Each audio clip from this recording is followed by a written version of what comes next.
O presente audiobook foi produzido artificialmente por meio da conversão de texto em voz. O áudio poderá trazer distorções fônicas por se tratar de uma leitura mecânica. A obra Confissões, de Santo Agostinho é livre de direitos autorais. Qualquer possível infração de texto entre em contato prontamente. Participe do clube de leitura. Para mais informações acesse o site www.domleon.com.br. Se possível, se inscreva no canal e compartilhe. De Santo Agostinho. Confissões. Livro 10º. Capítulo I. Finalidade do livro. Ó Deus, faz que eu te conheça, meu conhecedor, que eu te conheça como de ti sou conhecido. Virtude de minha alma, penetra-a, assemelha a ti, para que a tenhas e possuas sem mancha nem ruga. Esta é a esperança com que falo, e nesta esperança me alegro, quando gozo de sã alegria. Tudo o mais desta vida, tanto menos se há de chorar quanto mais o choramos, e tanto mais teríamos que chorar quanto menos o choramos. Mas tu amaste a verdade, porque quem a pratica alcança a luz. Eu desejo praticá-la em meu coração, diante de ti, por esta minha confissão, e diante de muitas testemunhas por meus escritos. Capítulo 2. O que é confessar a Deus? É, para ti, Senhor, que conheces o abismo da consciência humana, que poderia haver de oculto em mim, ainda que não te o quisesse confessar. Poderia apenas esconder-te de mim, e nunca me esconder de ti. Agora que meus gemidos dão testemunho do desagrado que sinto por mim, tu me iluminas e me agradas, e és amado e desejado a ponto de eu me envergonhar de mim. Renuncio a mim para te escolher, e não quero agradar a ti ou a mim senão por teu amor. Portanto, assim como sou, Senhor, tu me conheces. Já te disse com que escopo me vou confessando a ti. Faço esta confissão não com palavras e vozes do corpo, mas com as palavras da alma e o brado da inteligência, que teus ouvidos conhecem. Quando sou mau, confessar-me-á é o mesmo que desprezar a mim próprio, quando sou bom, é apenas nada atribuir a mim mesmo. Porque tu, Senhor, abençoas o justo, mas antes tornas justo ao pecador. Assim, meu Deus, a confissão que faço em tua presença, é e não é silenciosa, a boca se cala, mas meu coração clama. Tudo o que digo aos homens de verdadeiro já tinhas ouvido de mim, e nem ouves nada de mim que antes não me tivesses dito. Capítulo 3. Porque se confessar aos homens, que tenho eu que ver com os homens, para que me ouçam as confissões, como se eles pudessem curar as minhas enfermidades. São curiosos para conhecer a vida alheia, mas indolentes para corrigir a própria. Porque desejam ouvir de mim quem sou, quando não se importam em saber de ti o que são. E como podem saber, ao me ouvirem falar de mim mesmo, se lhes digo a verdade, uma vez que homem algum sabe o que se passa no outro, senão o espírito do homem, que nele habita. Mas, se ouvissem a ti falar deles, não poderiam dizer, o Senhor mente. E o que é ouvir-te falar de si, se não conhecerem-se a si mesmos? E quem, conhecendo a si mesmo, pode dizer é falso, sem mentir? A caridade crê em tudo, pelo menos entre corações que ela unifica em si por seus laços. Por isso também eu, Senhor, me confesso a ti para que me ouçam os homens. A eles não posso provar que falo a verdade, mas creem-me aqueles cujos ouvidos a caridade abre para mim. Mas tu, médico da minha alma, faze-me ver claramente a utilidade de meu propósito. As confissões de meus pecados passados que já perdoaste e esqueceste, para me fazer feliz em ti, transformando minha alma com tua fé e teu sacramento, levam o coração dos que as leem e ouvem a não dormir no desespero, dizendo, não posso. Mas despertem para o amor pela tua misericórdia e para a doçura de tua graça, que fortalece o fraco e este se dá conta de sua debilidade. Os bons, por sua vez, se agradam em ouvir os pecados passados daqueles que já não sofrem. Agrada-lhes, não por serem pecados, mas porque o foram, e agora já não o são. Mas, Senhor meu, a quem todos os dias se confessa minha consciência, agora mais confiante com a esperança na tua misericórdia que na sua inocência, que proveito haverá em confessar aos homens, na tua presença, neste livro, não o que fui, mas o que sou agora. Sobre a confissão do passado, e dos seus eventuais proveitos, já falei acima. Há muitos, porém, quer me conheçam, quer não, que desejam saber quem sou agora, neste momento em que escrevo as confissões. Já ouviram de mim ou de outros alguma coisa a meu respeito, mas seu ouvido não ouve meu coração, onde eu sou o que sou. Querem, certamente, saber por confissão minha o que sou no íntimo, lá onde não podem penetrar com a vista, com o ouvido, ou com a mente. Estão dispostos a acreditar em mim. Mas poderão igualmente estar certos de me conhecer. A caridade, que os torna bons, lhes diz que eu não minto quando confesso tais coisas de mim. É ela que os faz acreditarem em mim. Capítulo 4. O fruto das confissões. Mas, com que propósito desejam ouvir-me? Desejarão talvez congratular-me comigo, ouvindo quanto me aproximei de ti por tua graça, e orar por mim, ao ouvir quanto me retardou o peso de minhas culpas. A estes mostrarei quem sou, já não é pequeno fruto, Senhor meu Deus, que muitos te deem graças por mim, e que muitos te roguem por mim. Possa o coração de meus irmãos amar em mim o que ensinas a amar, e deplorar em mim o que ensinas a aborrecer. Mas que brotem tais sentimentos em uma alma irmã, e não em almas estranhas, ou nesses filhos espúrios, cuja boca fala vaidade, e cuja direita é a direita da iniquidade, que o faça uma alma fraterna que se alegra por mim quando me aprova, e quando me reprova se aflige por mim, porque quer me aprove, quer não, me ama. É a esses que me revelarei. Que eles respirem diante de minhas boas ações, e suspirem à vista de meus pecados. As obras boas são tuas obras e teus danos, as más são meus pecados. As obras boas são tuas obras e teus danos, as más são meus pecados, objeto de teus juízos.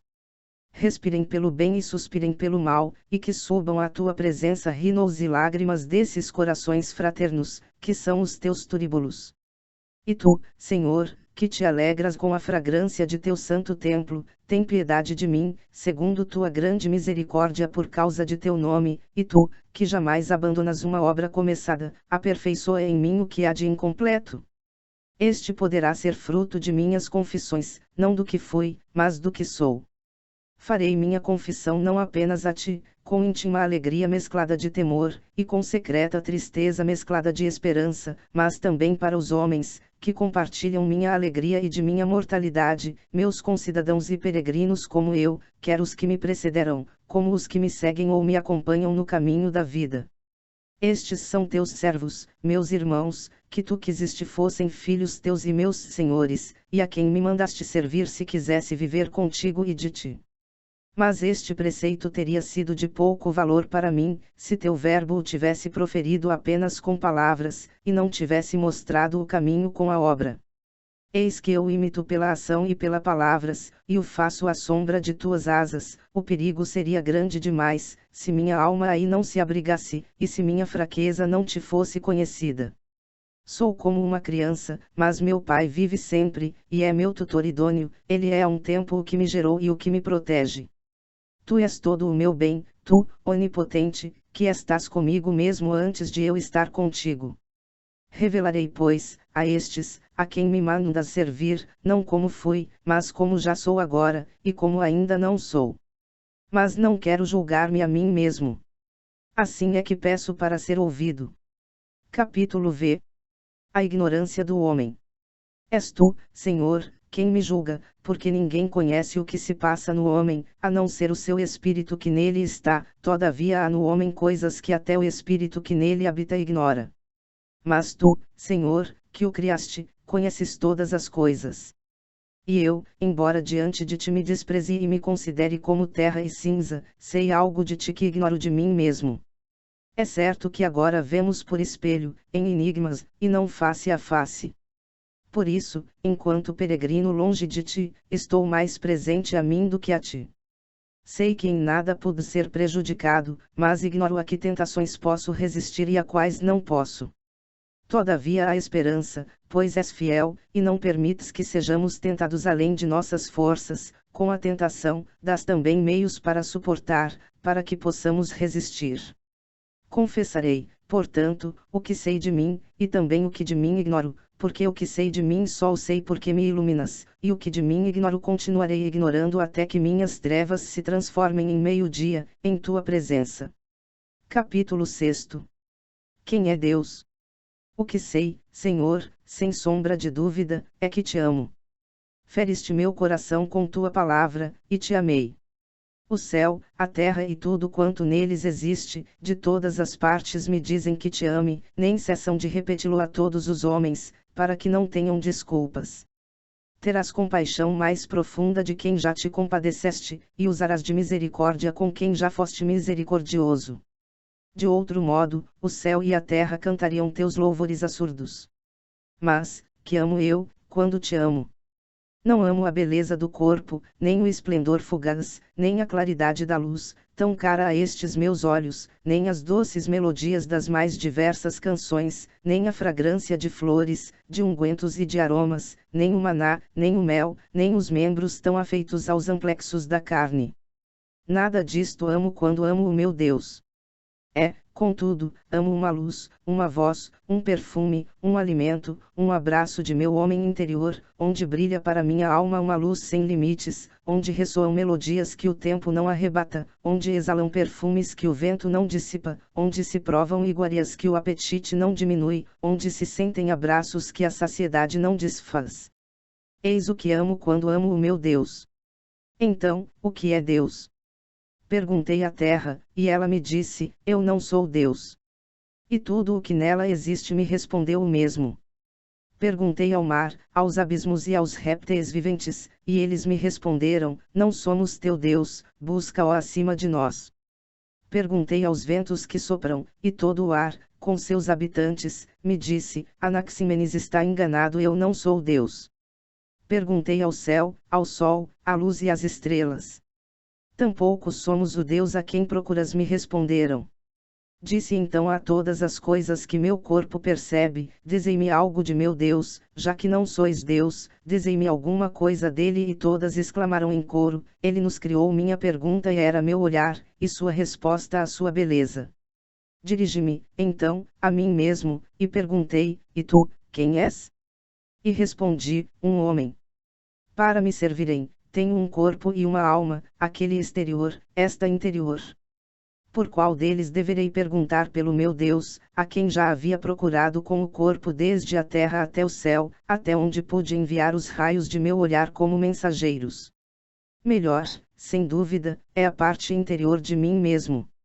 É a ela que dirigem suas respostas todos os mensageiros de meu corpo, como a um presidente ou juiz, respostas do céu, da terra, e de tudo o que existe, e que proclamam: não somos Deus e ainda ele nos criou. O homem interior conhece essas coisas por meio do homem exterior, mas o homem interior, que é a alma, também conhece essas coisas por meio dos sentidos do corpo. Interroguei a imensidão do universo acerca de meu Deus, e ele me respondeu: não sou eu, mas foi ele quem me criou. Mas essa beleza não se manifesta a quantos têm sentidos perfeitos. E por que não fala a todos a mesma linguagem?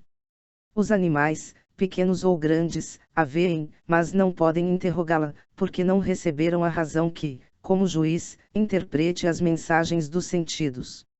Os homens, porém, podem interrogá-la, para que as perfeições invisíveis de Deus se manifestem pelas suas obras. Mas o amor às coisas criadas os escraviza, e assim os torna incapazes de julgá-las. Ora, elas só respondem aos que podem julgar-lhes as respostas.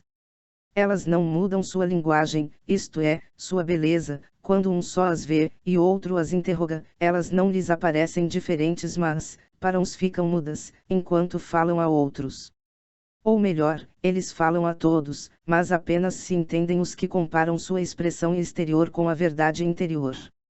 De fato, a verdade me diz: teu Deus não é nem o céu, nem a terra, nem corpo algum. A natureza das coisas o diz para quem sabe ver: a matéria é menor em seus elementos que em seu todo. Por isso, minha alma, digo-te que é superior ao corpo, pois vivificas sua matéria, dando-lhe vida, como nenhum corpo pode dar a outro corpo. Mas teu Deus é também para ti a vida de tua vida. Capítulo 7. Deus e os sentidos.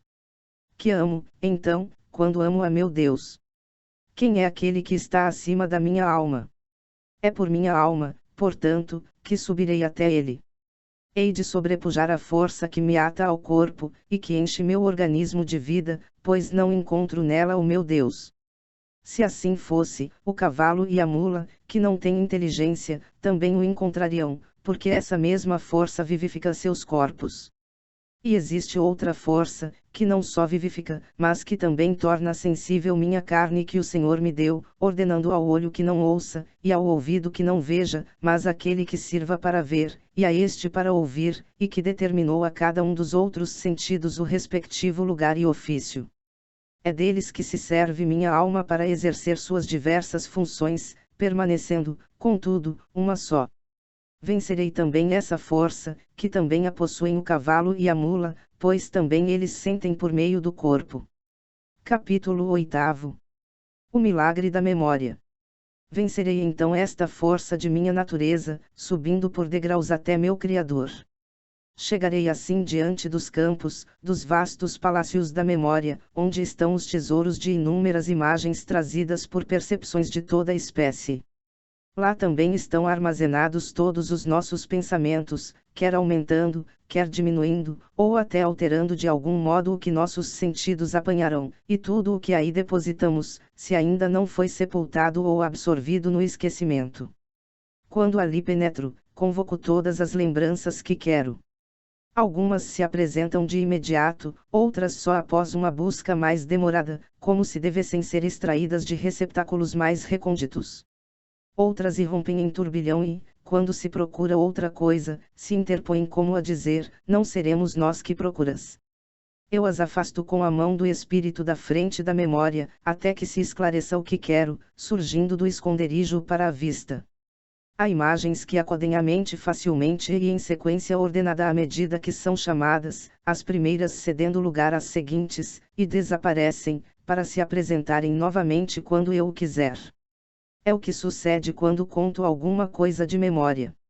Ali se conservam também, distintas em espécies, as sensações que aí penetraram cada qual por sua porta, a luz, as cores, as formas dos corpos, pelos olhos, toda espécie de sons, pelos ouvidos, todos os odores, pelas narinas, todos os sabores, pela boca, enfim, pelo tato de todo o corpo, o duro e o brando, o quente e o frio, o suave e o áspero, o pesado e o leve, quer extrínseco, como intrínseco ao corpo.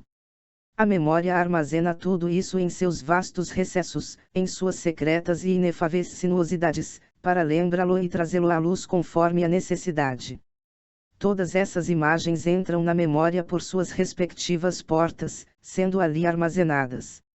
Todavia, não são as coisas em si que entram na memória, mas as imagens das coisas sensíveis, que ali ficam à disposição do pensamento que as evoca.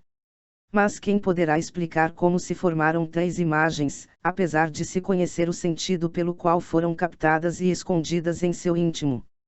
Pois, mesmo quando estou em silêncio e no escuro, imagino, se quiser, as cores, e sei distinguir o branco do preto, e todas as outras entre si, e isto sem que os sons, mesmo os lembrados, perturbem minhas imagens visuais, e permanecem como que à parte. Se decido chamá-los, eles se apresentam imediatamente.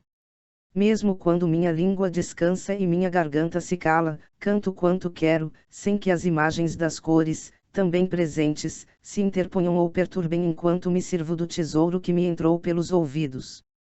Do mesmo modo as demais impressões, introduzidas e armazenadas em mim por meio dos outros sentidos, posso recordar a meu talante, distingo o aroma dos lírios do das violetas, sem cheirar nenhuma flor, e sem provar nem tocar em nada, mas apenas com a lembrança, posso preferir o mel ao arrobe e o macio ao áspero. Tudo isto realizo interiormente, no imenso palácio da memória. Ali eu tenho as minhas ordens: o céu, a terra, o mar, com tudo o que neles pude perceber, com exceção do que já me esqueci. Ali encontro a mim mesmo, recordo de mim e de minhas ações, de seu tempo e lugar, e dos sentimentos que me dominavam ao praticá-las. Ali encontro a mim mesmo, recordo de mim e de minhas ações, de seu tempo e lugar, e dos sentimentos que me dominavam ao praticá-las. Ali estão todas as lembranças do que aprendi, quer pelo testemunho alheio, quer pela experiência. Deste mesmo manancial provém as analogias entre fatos de minhas experiências pessoais, ou em que acreditei baseado nas experiências prévias, ligo umas e outras ao passado, e medito no futuro, nas ações, nos acontecimentos, nas esperanças, e tudo como se estivesse presente. Farei isto ou aquilo, digo para mim, nesse vasto universo de minha alma, repleto de imagens de tantas e tão grandes coisas. E disso tiro esta ou aquela conclusão. Oh! Se acontecesse isto ou aquilo. Queira Deus não aconteça isto ou aquilo, isto digo em meu íntimo, e nisso visualizando as imagens das realidades que exprimo, saídas do mesmo tesouro da memória, sem elas, nada poderia dizer. Grande é realmente o poder da memória, prodigiosamente grande, meu Deus. É um santuário amplo e infinito. Quem o pôde sondar até suas profundezas? É um poder próprio de meu espírito, que pertence à minha natureza, mas eu não sou capaz de compreender inteiramente o que sou. Será o espírito demasiado estreito para se conter a si mesmo? Onde, então, está o que ele não pode conter de si? Estaria fora dele, e não nele. Como então não o contém? Esta ideia me provoca grande admiração, e me enche de espanto. Viajam os homens para admirar as alturas dos montes, as grandes ondas do mar, as largas correntes dos rios, a imensidão do oceano, a órbita dos astros, e se esquecem de si mesmos. Nem se admiram que eu fale dessas coisas sem vê-las com os olhos, contudo, eu não as poderia mencionar se esses montes, se essas ondas, esses rios, esses astros, que eu vi, se esse oceano, no qual acredito pelo testemunho alheio, eu não os visse na memória em toda a sua dimensão, como se estivessem diante de mim. Mas quando eu os vi com meus olhos, eu não os absorvi, não são as coisas que se encontram dentro de mim, mas apenas suas imagens. E sei por qual sentido do corpo recebi a impressão de cada uma delas. Capítulo 9. A memória intelectual. E não se limita a isto a imensa capacidade de minha memória. Ali estão, como em um lugar recôndito, que Elias, não é um lugar, todas as noções aprendidas das artes liberais, pelo menos as que ainda não esqueci. Mas, neste caso, não são as imagens delas que trago em mim, mas as próprias realidades em si. As noções de literatura, a dialética, as diferentes espécies de questões, tudo o que sei a respeito desses problemas estão em minha memória, mas não estão ali como a imagem solta de uma coisa, cuja realidade se deixou fora. Nesse caso seria como um som que se ouve e passa, como a voz que deixa no ouvido um rastro, que permite que a lembremos, como se ainda soasse embora já não so, ou como o perfume que, ao passar e desvanecer-se no ar, atinge o olfato e grava sua imagem na memória, imagem que a lembrança reproduz, ou como o alimento, que perde o sabor no estômago, mas o conserva na memória, ou como um corpo que se sente pelo tato e que, ausente, é imaginado pela memória. Todas essas realidades não nos penetram a memória, mas tão somente são captadas as suas imagens com maravilhosa rapidez, e dispostas, digamos, em compartimentos admiráveis, de onde são extraídas pelo milagre da lembrança. Capítulo X. Memória dos sentidos. Ouço dizer que há 3 gêneros de questões a saber, se uma coisa existe, qual a sua natureza e qual sua qualidade. Retenho a imagem dos sons de que se compõem estas palavras, e sei que estes atravessaram o ar como ruído, e já não existem. Mas as realidades significadas por tais palavras, eu jamais atingi com nenhum sentido do corpo, nem as vi em nenhuma parte fora de meu espírito. O que gravei na minha memória não são suas imagens, mas as próprias realidades. Que me digam, se o puderem, por onde entraram em mim. Percorro em vão todas as portas do meu corpo, e não descubro por onde poderiam ter entrado. Com efeito, os olhos dizem, se são coloridas, fomos nós que as transmitimos. Os ouvidos dizem, se eram sonoras, foram por nós comunicadas. As narinas dizem, se tinham cheiro, passaram por aqui. E o gosto diz, se não tem sabor, nada me perguntem. O tato declara, se não são corpóreas, eu não as toquei, e portanto não poderia revelá-las. De onde, então, e por onde entraram em minha memória? Ignoro-o. Aprendi-as não dando crédito ao testemunho alheio, mas as reconheci em mim e aprovei-as como verdadeiras, confiei-as a meu espírito como em depósito, de onde poderei tirá-las quando quiser. Estavam, pois, ali, antes mesmo que eu as aprendisse, mas não na memória. E onde estavam então? E porque, ao serem mencionadas, eu as reconheci e disse, é assim mesmo, é verdade, senão porque já estavam em minha memória. Mas tão escondidas e sepultadas em tão secretos recessos, que se alguém não as arrancasse dali com suas perguntas, talvez eu nem pudesse concebê-las. Capítulo 11. Ideias inatas.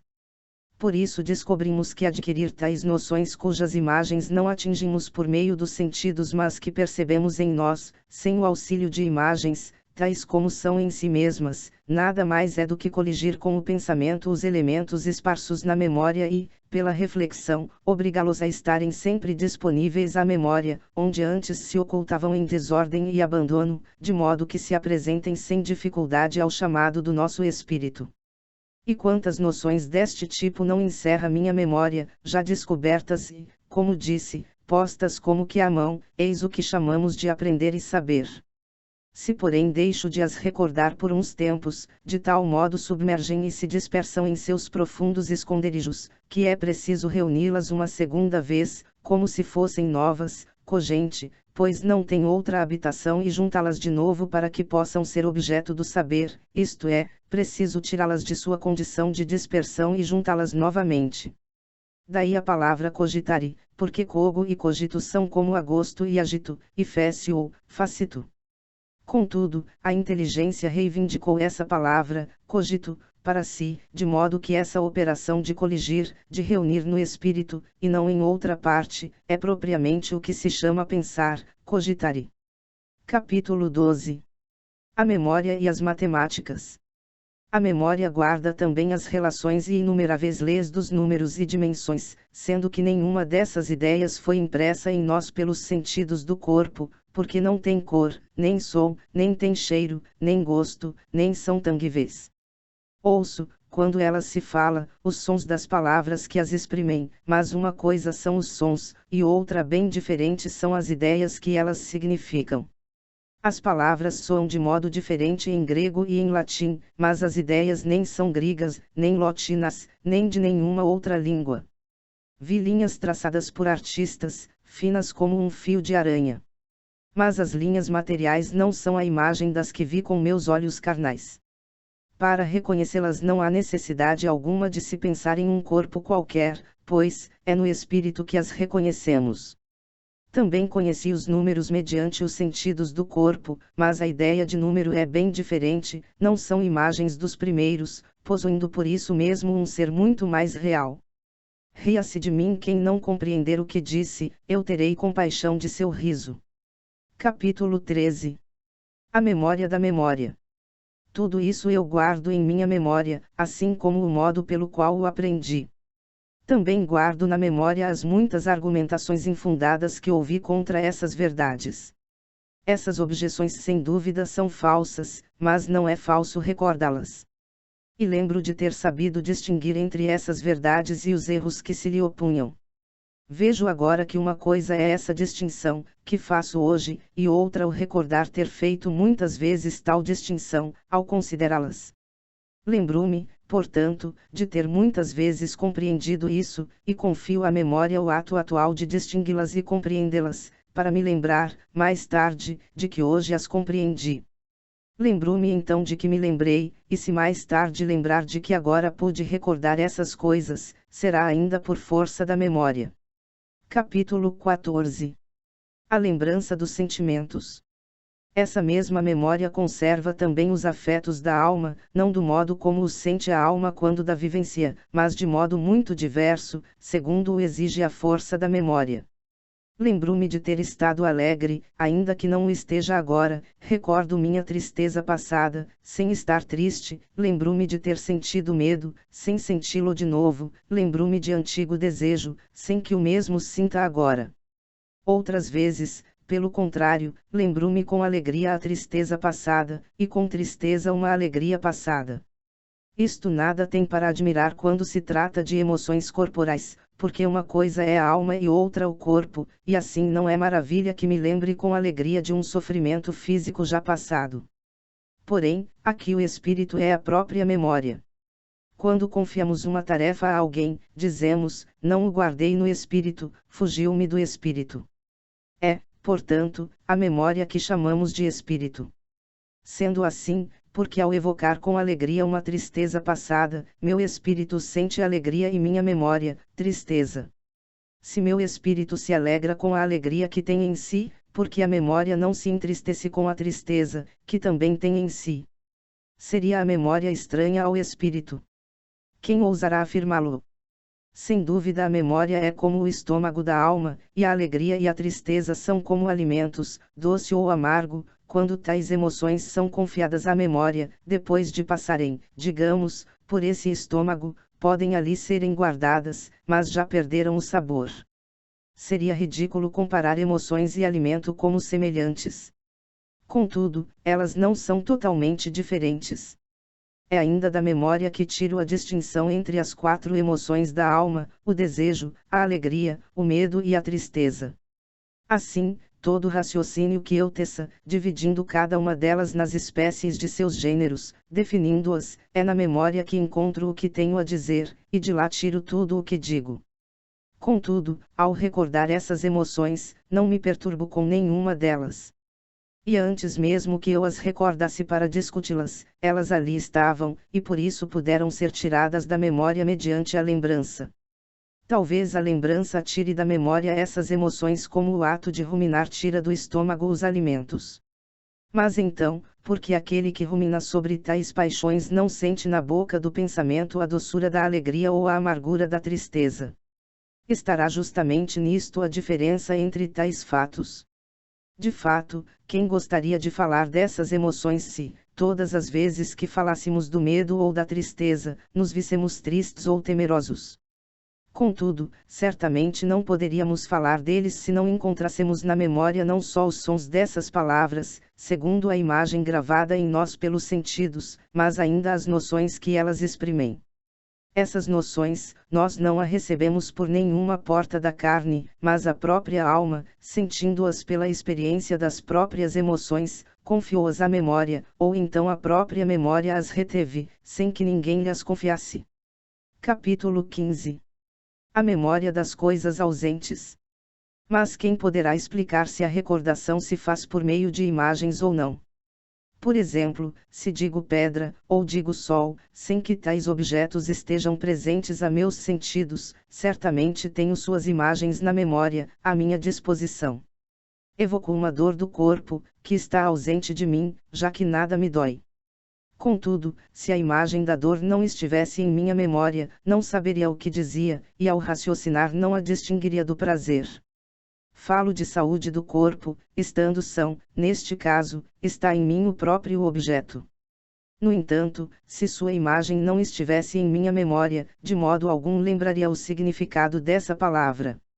Os doentes, ouvindo falar de saúde, não saberiam do que se trata, não fosse o poder da memória a conservar a imagem da ausência da realidade.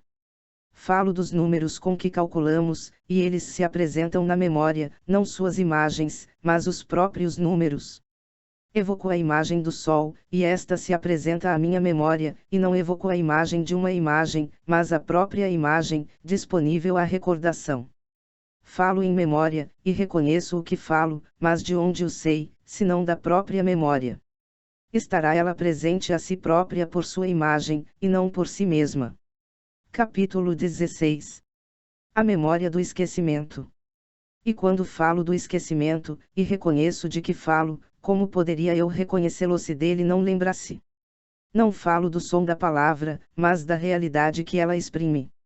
Se eu a tivesse esquecido, não seria capaz de reconhecer o significado de tal som. Por isso, quando me lembro da memória é por ela mesmo que se apresenta a mim, mas quando me lembro do esquecimento, este e a memória estão presentes simultaneamente, a memória, com que me recordo, e o esquecimento, de que me recordo. Mas, que é o esquecimento, se não falta de memória? E como pode ele estar presente na minha lembrança? Se sua lembrança significa não lembrar. Mas se nos lembramos, o guardamos na memória, e se nos é impossível reconhecer o que significa a palavra esquecimento, quando a ouvimos, a não ser que dele nos lembremos, logo a memória é a que retém o esquecimento. Ele está na memória, pois do contrário, nós o esqueceríamos, mas, ele presente, nós nos esquecemos. Segue-se que ele não está presente à memória por si mesmo, quando nos lembramos dele, mas por sua imagem. Do contrário, o esquecimento não faria com que nos lembrássemos, mas com que nos esquecêssemos. Mas, enfim, quem poderá descobrir, quem poderá compreender o modo como isto se realiza? Mas, Senhor, esgota-me esta busca e é, portanto, sobre mim mesmo que me canso, tornei-me para mim mesmo uma terra de dificuldades e árduos labors. Porque não exploro agora as regiões do firmamento, nem meço as distâncias dos astros, nem busco as leis do equilíbrio da terra. Sou eu que me lembro, eu, o meu espírito. Não é de admirar que esteja longe de mim tudo o que não sou eu. Todavia, que há mais perto de mim do que eu mesmo. No entanto, é-me impossível compreender a natureza de minha memória, sem a qual eu nem poderia pronunciar meu próprio nome. Que direi então, desde que tenho a certeza que lembro do esquecimento? Diria talvez que não está em minha memória o que recordo. Ou talvez direi que o esquecimento está em minha memória, para que não o esqueça. Ambas hipóteses são grandes absurdos. Vejamos uma terceira hipótese: poderei eu afirmar que minha memória retém a imagem do esquecimento, e não o esquecimento em si, quando dele me lembro? Com que fundamento, pois, poderei dizê-lo, se para que se grave na memória a imagem de um objeto, é necessário que este esteja presente antes, de onde emana a imagem a ser gravada?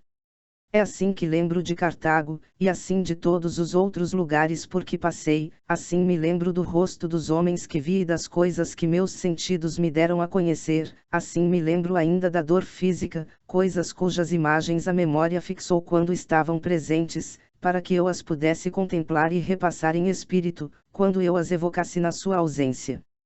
Se, pois, é a imagem do esquecimento que está na memória, e não ele mesmo, é evidente que em algum momento esteve presente para que sua imagem fosse fixada. Mas, se estava presente, como podia gravar na memória sua imagem, se o esquecimento apaga com sua presença tudo o que lá está impresso? Contudo, seja qual for o mecanismo desse fenômeno, e por mais incompreensível e inexplicável que seja, estou certo de que me lembro do esquecimento, que apaga da memória todas as nossas lembranças. Capítulo 17. Deus e a memória. Grande é o poder da memória.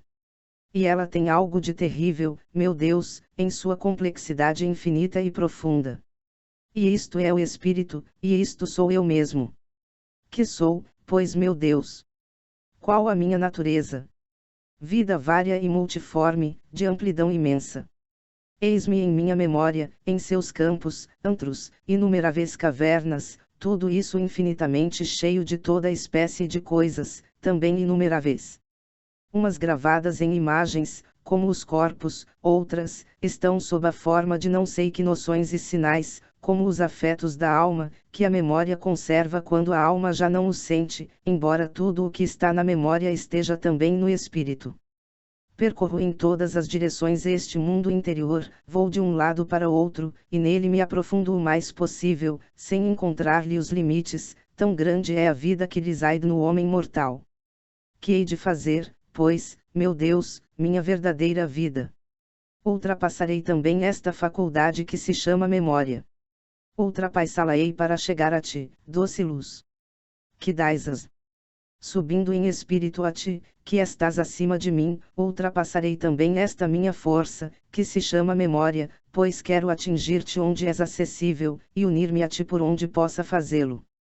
Também os animais e as aves têm memória, porque de outro modo não voltariam a seus ninhos e tacas, nem fariam outras coisas habituais, e nem mesmo poderiam adquirir hábitos sem a memória. Passarei, pois, além da memória para chegar àquele que me separou dos animais e me fez mais sábio que as aves do céu. Passarei além da memória, mas onde te hei de achar, ó Deus verdadeiramente bom, suavidade segura? Onde te hei de encontrar? Se te encontro sem minha memória, estou esquecido de ti, e se não me lembro de ti, como te poderei encontrar? Capítulo 18. A memória das coisas perdidas. Uma mulher perdeu uma dracma, e a procurou com sua lanterna. Mas se não se lembrasse dela, não a haveria de encontrar. De fato, se dela não lembrasse, como poderia saber, ao achá-la, que era aquela? Lembro-me de ter procurado e achado muitas coisas perdidas, sei disso porque, estando eu à procura, me diziam, por acaso é esta? Por acaso é aquela? E eu sempre respondia que não, até encontrar o que procurava. Se não tivesse fixado a lembrança do objeto, fosse o que fosse, ainda que me fosse mostrado, não o encontraria, pois não o poderia reconhecer. E sempre que perdemos e achamos alguma coisa acontece o mesmo. Se alguma coisa desaparece de nossa vista, e não da memória como sucede com um corpo visível, conservamos interiormente sua imagem e o procuramos até que apareça a nossos olhos. Quando for encontrado, será reconhecido de acordo com essa imagem interior. Não podemos dizer que encontramos um objeto perdido se não o reconhecemos, nem o podemos reconhecer se dele não lembramos. Tinha pois desaparecido da nossa vista, mas era conservado pela memória. Capítulo 19. A memória das lembranças. E quando a própria memória perde uma lembrança, como acontece quando nos esquecemos de algo e procuramos recordá-la, o que se passa? Onde, afinal, a procuramos senão na própria memória? E se esta, por acaso, nos oferece uma coisa por outra, a repelimos até que apareça o que buscamos. E assim que aparece dizemos, é isto. E assim não diríamos se não a reconhecêssemos, e não a reconheceríamos se dela não houvesse registro. É certo, portanto, que já a havíamos esquecido. Ou será que ela não se apagará totalmente de nossa memória, por meio da parte que nos ficou impressa procuramos a outra? A memória, nesse caso, teria ciência de não poder, como de ordinário, fornecer a lembrança em seu conjunto e, mutilada, reclamaria e parte faltante. É o que sucede quando vemos uma pessoa conhecida, ou nela pensamos sem poder recordar seu nome. Se outro nome nos apresenta ao espírito, não o associamos a tal pessoa, por isso o afastamos, até que se apresenta um que concorde com nossa representação habitual da pessoa. Mas de onde nos vem este nome, se não da memória? Mesmo quando nos é sugerido por outrem, é pela memória que reconhecemos, não o aceitamos como um conhecimento novo, mas recordando-o, confirmamos ser esse o nome que nos disseram. Se fosse totalmente apagado da alma, nem mesmo avisados o reconheceríamos. Não podemos, pois, afirmar que nos esquecemos completamente daquilo de que nos lembramos ter esquecido. De nenhum modo poderíamos resgatar uma lembrança perdida se seu esquecimento fosse total. Capítulo XX. A memória da felicidade. E como hei de te buscar, Senhor? Quando te procuro, meu Deus, estou à procura da felicidade. Procurar-te-ei para que minha alma viva, porque meu corpo vive de minha alma, e minha alma vive de ti. Como então devo buscar a felicidade? Porque não a possuirei até que possa dizer basta. Como, pois, procurá-la? Talvez pela lembrança, como se a tivesse esquecido, guardando contudo a lembrança do esquecimento. Ou pelo desejo de conhecer algo desconhecido, ou por nunca tê-lo vivido, ou por tê-lo esquecido a ponto de nem ter consciência do seu esquecimento. Mas não será justamente a felicidade que todos querem, sem exceção. E onde a conheceram para a desejarem tanto? Onde a viram para assim a amarem? O que é certo é que está em nós a sua imagem. Mas não sei como isto se dá. E há diversos modos de ser feliz, quer possuindo realmente a felicidade, quer possuindo apenas sua esperança. Este último modo é inferior ao dos que são realmente felizes, embora estejam melhor que os não felizes nem na realidade, nem na esperança. Mesmo estes, todavia, não desejariam tanto a felicidade se esta lhes fosse completamente estranha, e é certo que a desejam. Não sei como a conheceram, e portanto ignoro a noção que dela têm.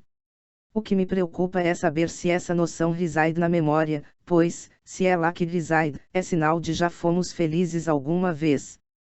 Por ora não busco saber se todos fomos felizes individualmente, ou se o fomos naquele que pecou primeiro, e no qual todos morremos, e de quem nascemos na infelicidade. O que procuro saber é se a felicidade reside na memória, porque certamente não a amaríamos se não a conhecêssemos. Mal ouvimos esta palavra, e todos confessamos que desejamos a mesma coisa, e não é o som da palavra que nos deleita. Quando um grego a ouve pronunciar em latim, não se alegra, porque ignora seu sentido. Mas nós nos alegramos ao ouvi-la, como ele se a ouvisse em sua língua. A felicidade, com efeito, não é grega nem latina, mas gregos e latinos, assim como todos que falam outras línguas, desejam alcançá-la. Logo, a felicidade é conhecida de todos, e se fosse possível perguntar-lhes a uma voz: quereis ser felizes? Todos, sem hesitar, responderiam que sim. E isso não aconteceria se a memória não tivesse em si a realidade, expressa por essa palavra. Capítulo XXI. A memória do que nunca tivemos. Podemos comparar essa lembrança à que conserva de Cartago, quem a viu. Não, a felicidade não se vê com os olhos, pois não é corporal. Seria, pois, comparável à lembrança dos números? Também não, pois quem conhece os números não deseja adquiri-los. Pelo contrário, a ideia da felicidade nos inclina a amá-la e a querer possuí-la, para sermos felizes. Lembramos dela, talvez, como lembramos da eloquência. Também não, embora ao ouvir essa palavra, muitos que não são eloquentes a associam à realidade que ela exprime, e desejariam obtê-la, o que indica que já têm ideia de eloquência. Foi porém pelos sentidos do corpo que ouviram a eloquência alheia, deleitando-se com ela, e desejando também ser eloquentes. E certamente não lhes daria prazer se já não tivessem uma ideia da eloquência, e nem a desejariam se esta não os tivesse deleitado. Mas a felicidade não a percebemos nos outros por nenhum sentido corporal. Essa lembrança será porventura comparável à da alegria. Talvez, pois quando estou triste me lembro da alegria passada, e quando infeliz, lembro-me da felicidade. Ora, esta alegria, eu jamais a vi, ou ouvi, ou senti, ou saboreei, ou toquei, apenas a experimentei em minha alma quando me alegrei. E esta ideia se fixou em minha memória para que eu pudesse recordá-la, às vezes com desgosto, outras com saudades, conforme as circunstâncias que a geraram.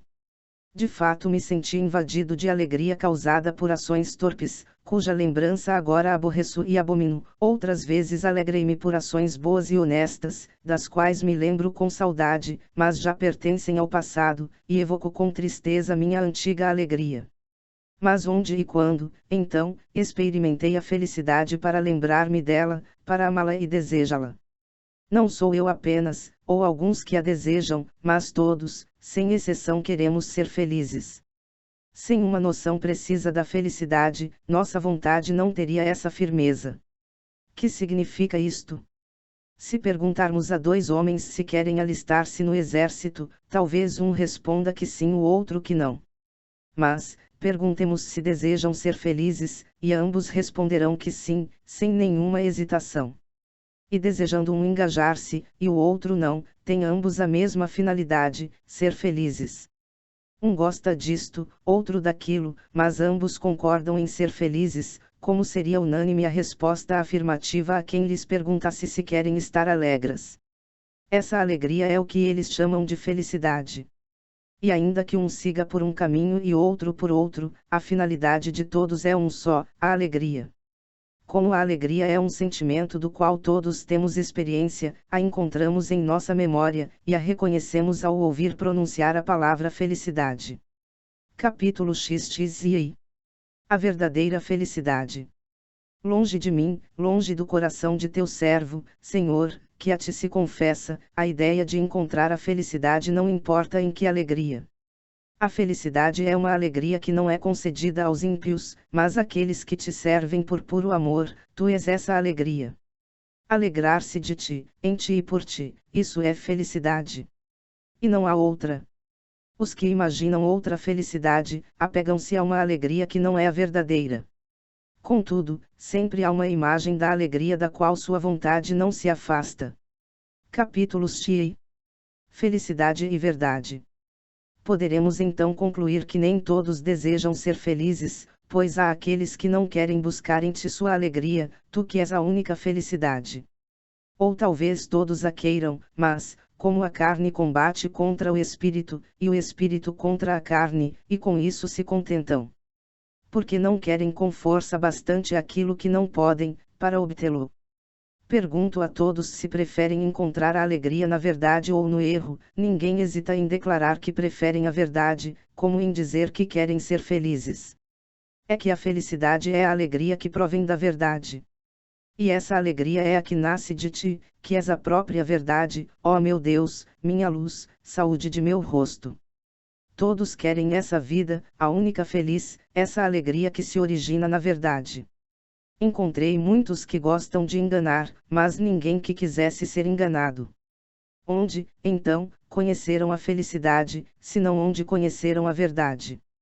Visto que não querem ser enganados, também amam a verdade, e desde que amam a felicidade, que nada mais é que a alegria proveniente da verdade, certamente também amam a verdade, e não a amariam se não retivessem dela, na sua memória, alguma noção. Por que, então, não se alegram com ela? Porque não são felizes. Porque se empolgam demais com outras coisas, que os tornam mais infelizes do que a verdade, de que se recordam fracamente, e que os faria felizes. Há ainda um pouco de luz entre os homens, caminhem, caminhem, para que as trevas não os surpreendam. Mas porque a verdade gera o ódio. Porque os homens olham como inimigo aquele que a prega em teu nome, uma vez que amam a felicidade, que mais não é que a alegria nascida da verdade. Talvez por amarem a verdade de tal modo que tudo de diferente que amam, querem que seja a verdade, e, não admitindo ser enganados, também não querem ser convencidos de seu erro. Desse modo, detestam a verdade por amarem aquilo que tomam pela verdade. Amam-na quando ela brilha, mas odeiam-na quando os repreende, e, como não querem ser enganados, mas enganar, eles a amam quando ela se manifesta, mas a odeiam quando ela os denuncia. Porém ela os castiga, não querem ser descobertos pela verdade, mas esta os denuncia, sem que por isso se manifeste a eles. É assim o coração do homem. Cego e lerdo, torpe e indecente, quer permanecer oculto, mas não quer que nada lhe seja ocultado. Em castigo, sucede-lhe o contrário, não consegue esconder-se da verdade, enquanto esta lhe continua oculta. Contudo, apesar de tão infeliz, prefere encontrar alegrias na verdade que no erro. Será, portanto, feliz quando, livre de perturbações, se alegrar somente na verdade, origem de tudo o que é verdadeiro. Capítulos Tiv. Deus e a memória. Eis como esquadrinhei minha memória em tua procura, Senhor, não me foi possível encontrar-te fora dela. Nada encontrei de ti que não fosse lembrança, e nunca me esqueci de ti desde que te conheci. Onde encontrei a verdade, aí encontrei a meu Deus, que é a própria verdade, e desde que aprendi a conhecer a verdade, nunca mais a esqueci. Por isso, desde que te conheço, permaneces em minha memória. É lá que te encontro quando me lembro de ti e quando sou feliz em ti. Estas são as santas delicias que me deste em tua misericórdia, olhando para minha pobreza. Capítulo XXV. Recapitulação. Onde habitas em minha memória, Senhor, em que lugar dela estás? Que esconderijo construíste aí? Que santuário aí edificaste para ti? Deste-me a honra de morar em minha memória, mas em que parte dela resides? É o que quero agora descobrir. Quando me recordei de ti, ultrapassei aquela região da memória que também os animais possuem, pois não te encontrei entre as imagens dos objetos corpóreos. E cheguei àquela parte onde depositei os afetos de minha alma, mas também aí não te encontrei. Cheguei à morada que meu próprio espírito possui na memória, porque também o espírito lembra de si mesmo, mas nem ali estavas. Isso porque não és imagem corpórea, nem afeto de ser vivo, como a alegria, a tristeza, o desejo, o temor, a lembrança, o esquecimento e outros semelhantes, e nem és meu próprio espírito, porque és o Senhor e Deus do Espírito, e tudo isso é mutável, enquanto permaneces imutável e subsistes acima de todas as coisas, e te dignaste habitar em minha memória desde que te conheço. Mas, por que perguntar em que lugar da memória habitas, como se a memória tivesse compartimentos. Certo é que habitas nela desde que te conheço, e é nela que te encontro, quando penso em ti. Capítulo XXVI. Onde encontrar Deus? Onde, então, te encontrei, para te conhecer? Não estavas ainda em minha memória antes de eu te conhecer. Onde, então, te encontrei, para te conhecer, senão em ti mesmo, acima de mim? No entanto, aí não existe espaço. Quer nos afastemos de ti, quer nos aproximemos, aí não existe espaço algum. Ó verdade, por toda parte assistes aos que te consultam, e respondes ao mesmo tempo a todas essas diversas consultas. Tuas respostas são claras, mas nem para todos. Os homens te consultam sobre o que querem, mas nem sempre ouvem as respostas que querem.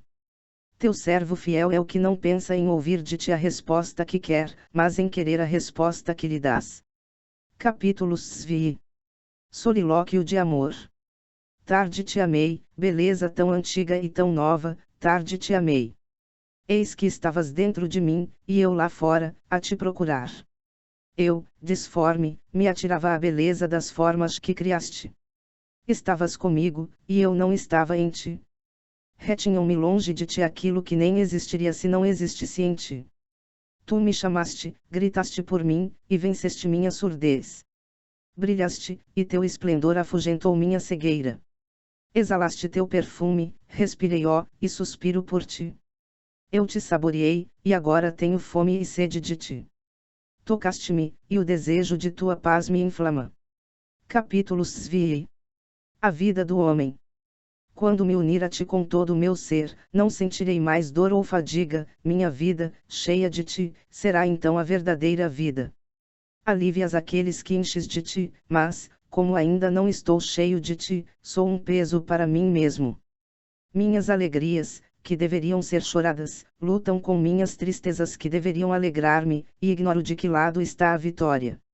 Ai de mim, Senhor, tem piedade de mim. As tristezas do meu mal lutam com minhas santas alegrias, e eu não sei de que lado está a vitória. Ai de mim! Senhor, tem piedade de mim. Eis minhas feridas, eu não as escondo. Tu és o médico, eu o enfermo, és misericordioso, e eu, miserável. Não é contínua tentação a vida do homem sobre a terra. Quem quer aborrecimentos e dificuldades? Manda que os suportemos, e não que os amemos. Ninguém ama o que tolera, ainda que goste de o tolerar, e mesmo que alguém se alegre em tolerar, preferiria nada ter que suportar. Na adversidade, desejo a prosperidade, e na prosperidade temo a adversidade. Entre estes dois extremos, qual será o termo médio onde a vida humana não seja tentação? Ai das prosperidades do século, onde se receia a adversidade e a alegria é corrompida. Ai das adversidades do século, 1, 2, 3 vezes ai. Pelo desejo da prosperidade, por ser dura a adversidade, e pelo temor que vença a nossa paciência. A vida do homem sobre a terra não é pois uma contínua tentação.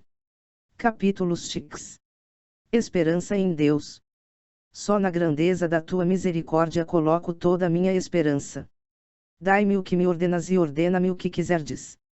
Mandas que sejamos castos. Sabendo, diz um sábio, que ninguém pode ser casto se Deus não lhe der este dom, já é sabedoria saber de quem procede este dom. A continência reúne os elementos de nossa pessoa, reconduz-nos à unidade que perdemos dispersando-nos por tantas criaturas. Pouco te ama quem te ama juntamente com alguma criatura, e não a ama por tua causa. Ó amor, que sempre ardes e jamais te extingues. Ó caridade, meu Deus, inflama-me. Ordena-me a continência. Dá-me o que mandas, e ordena o que quiseres. Capítulo XXX.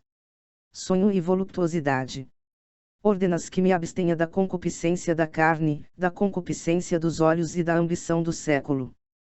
Proibiste as uniões luxuriosas, e embora tenhas permitido o casamento, ensinaste que há um estado bem melhor. Pela tua graça, optei por esse estado, antes mesmo de me tornar dispensador de teu sacramento. Mas em minha memória, de que falei longamente, vivem ainda as imagens dessas voluptuosidades que meus costumes de outrora ali gravarão.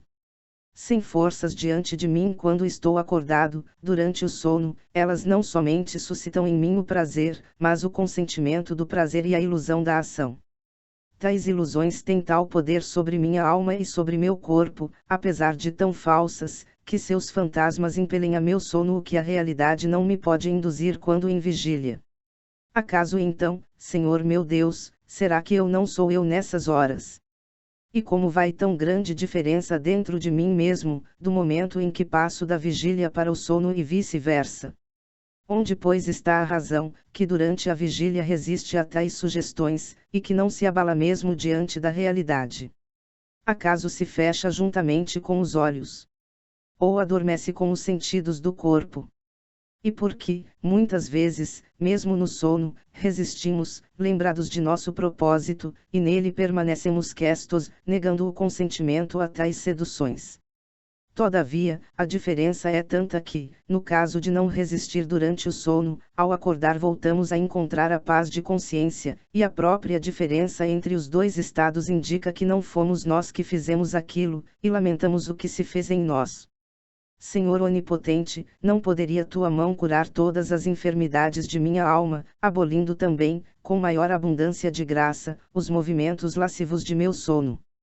Cada vez mais multiplica, Senhor, o número de tuas bondades para comigo, para que minha alma, livre do visco da concupiscência, siga até chegar a ti.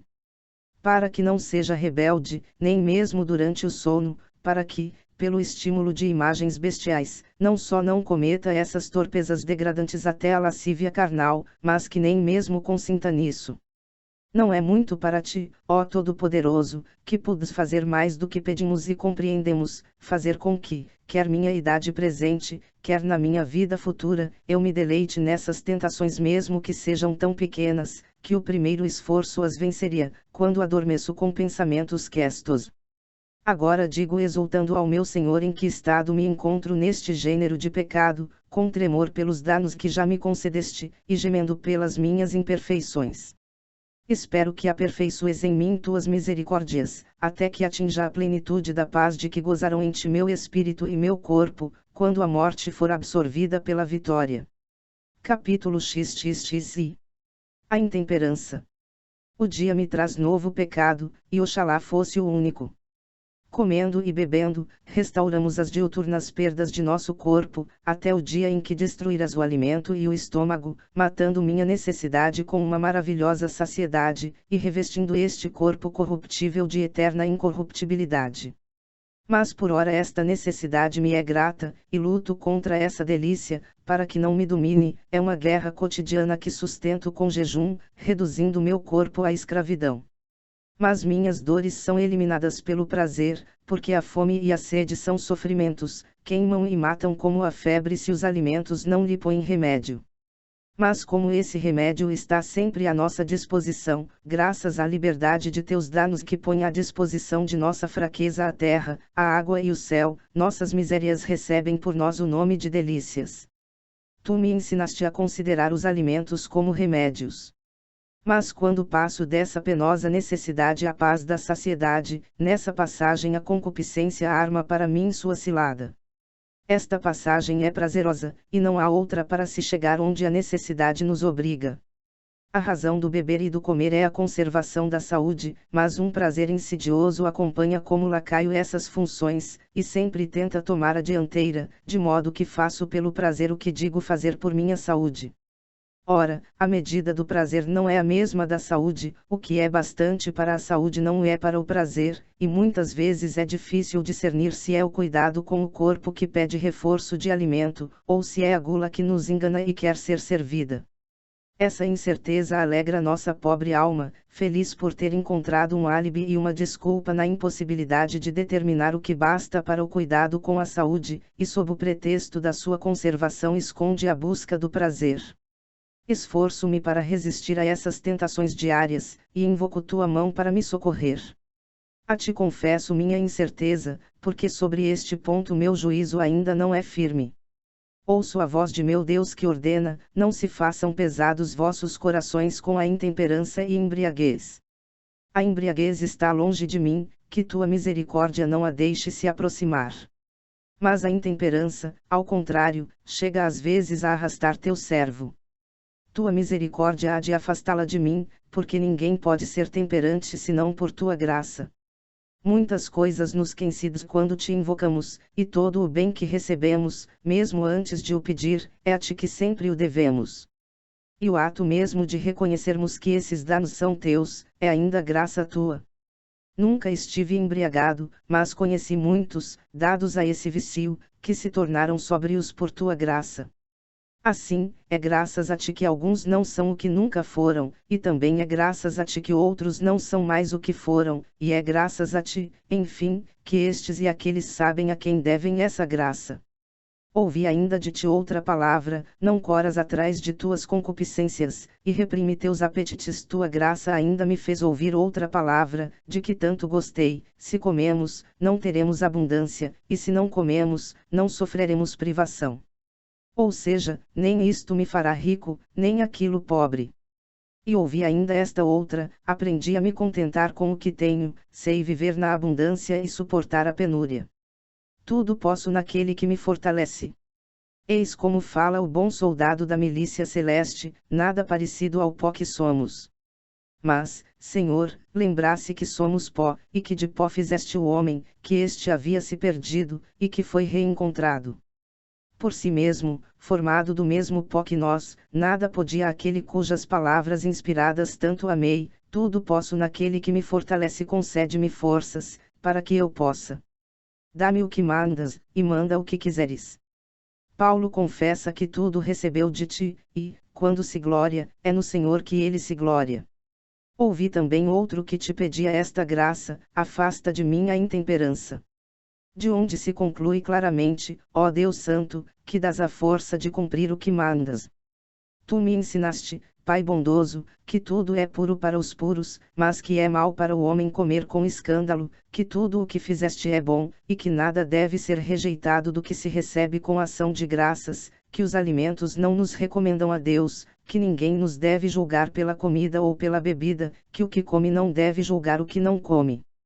Por essas lições, graças e louvores te dou, meu Deus, meu Mestre, que bateste a porta de meus ouvidos e iluminaste meu coração. Livra-me de toda tentação.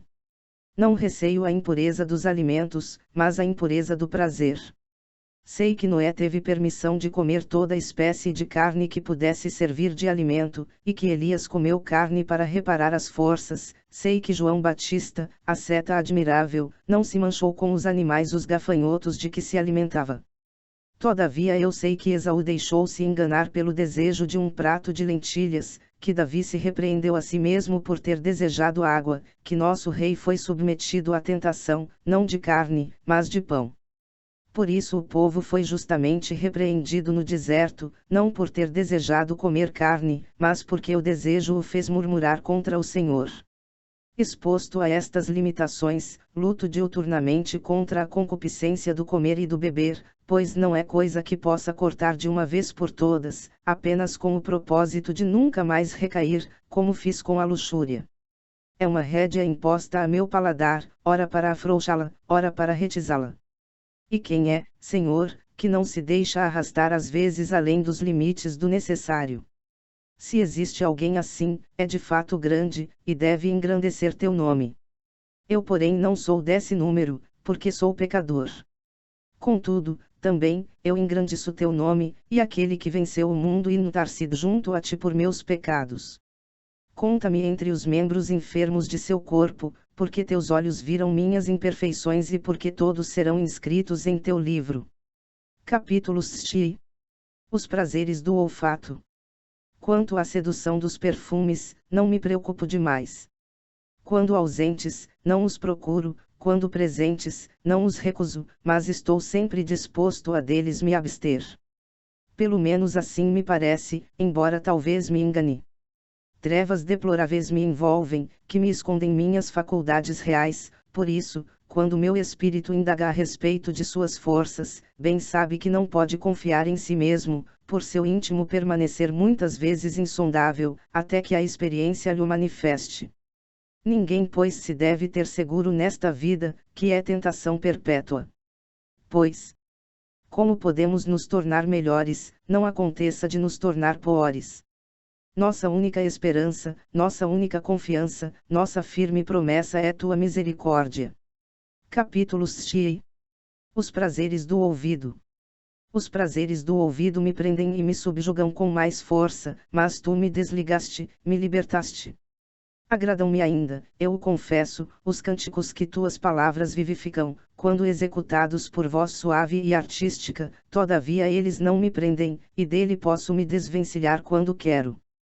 Para assentarem no meu íntimo, em companhia com os pensamentos que lhe dão vida, buscam em meu coração um lugar de dignidade, mas eu me esforço ou me ofereço para ceder-lhes só o lugar conveniente. Às vezes parece-me tributar-lhe mais atenção do que devia, sinto que tuas palavras santas, acompanhadas do canto, me inflamam de piedade mais devota e mais ardente do que se fossem cantadas de outro modo. Sinto que as emoções da alma encontram na voz e no canto, conforme suas peculiaridades, seu modo de expressão próprio, um misterioso estímulo de afinidade. Mas o prazer dos sentidos, que não deveria seduzir o espírito, muitas vezes me engana. Os sentidos não se limitam a seguir, humildemente, a razão, o mesmo tendo sido admitidos graças a ela, buscam precedê-la e conduzi-la. É nisso que peco sem o sentir, embora depois o perceba. Outras vezes, porém, querendo exageradamente evitar este engano, peco por excessiva severidade, chego ao ponto de querer afastar de meus ouvidos, e da própria igreja, a melodia dos suaves cânticos que habitualmente acompanham os sermos de Davi. Nessas ocasiões parece-me que o mais seguro seria adotar o costume de Atanásio, bispo de Alexandria. Segundo me relataram, ele os mandava recitar com tão fraca inflexão de voz, que era mais uma declamação do que um canto.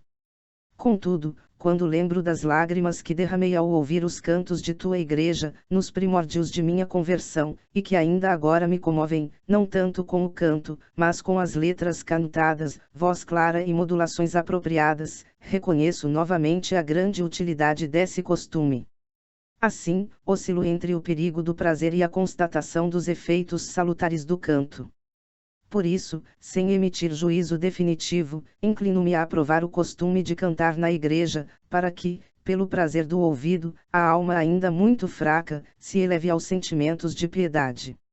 E quando me comovem mais os cantos do que as palavras cantadas, confesso meu pecado e mereço penitência, e então preferiria não ouvir cantar. Eis em que estado me encontro. Chorai comigo, e chorai por mim, vós que alimentais no coração a virtude, fonte de boas obras. Porque vós, a quem isso não afeta, sois insensíveis a tudo isso. E tu, Senhor meu Deus, escuta, olha e vê, tem piedade de mim, cura-me. Eis que me tornei um problema para mim mesmo, sob teu olhar, e aí está precisamente meu mal. Capítulo 6. O prazer dos olhos. Resta ainda falar do prazer destes olhos carnais. Oxalá que os ouvidos fraternos e piedosos de teu templo ouvissem a minha confissão. Encerrando assim as tentações da concupiscência que ainda me perseguem, apesar de meus gemidos e dos desejos de ser revestido de meu tabernáculo, que é o céu. Meus olhos apreciam as formas belas e variadas, as cores brilhantes e amenas. Oxalá elas não me acorrentassem a alma. Oxalá ela só fosse presa pelo Deus que criou coisas tão boas, Ele é meu bem, e não elas. Todos os dias, estando acordado, elas me importunam sem o descanso das vozes que se calam, e às vezes de tudo o que existe, quando silencia. A própria rainha das cores, a luz que inunda tudo o que vemos, e onde quer que eu esteja durante o dia, acaricia-me de mil modos, mesmo quando estou ocupado em outra coisa e não lhe dou atenção. E ela se insinua tão fortemente que, se de repente me for tirada, a desejo, a procuro e, se sua ausência se prolonga, a alma se entristece. Ó luz que Tobias contemplava quando, cego, mostrava ao filho o caminho da vida, caminhando à sua frente com os passos da caridade, sem jamais se perder. Luz que via Isaque, quando seus olhos carnais, oprimidos e velados pela velhice, mereceram não abençoar os filhos reconhecendo-os, mas reconhecê-los ao abençoá-los. Luz que via Jacó, também cego pela idade provecta, irradiou os fulgores de seu coração iluminados sobre as gerações do povo futuro, representadas em seus filhos. E a seus nitos, os filhos de José, impôs as mãos misticamente cruzadas, não na ordem em que queria dispô-los o pai, que via com os olhos corporais, mas de acordo com seu próprio discernimento interior.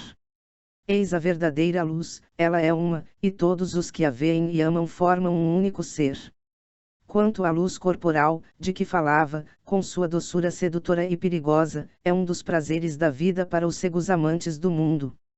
Mas os que nela sabem encontrar motivos para te louvar, Deus, Criador de todas as coisas, convertem-na em hino em teu louvor, sem se deixarem dominar por ela no sono. É assim que desejo ser. Resisto às seduções dos olhos, para que meus pés, que começam a trilhar teus caminhos, não fiquem enredados. Elevo a ti olhos invisíveis, para que libertes meus pés de seus laços. Tu não cessa de livrá-los, porque sempre estão a se prender. Tu não cessas de me livrar, e eu me deixo cair a cada passo nas insídias espalhadas por toda parte, porque não dormirás, nem cochilarás, tu que guardas a Israel.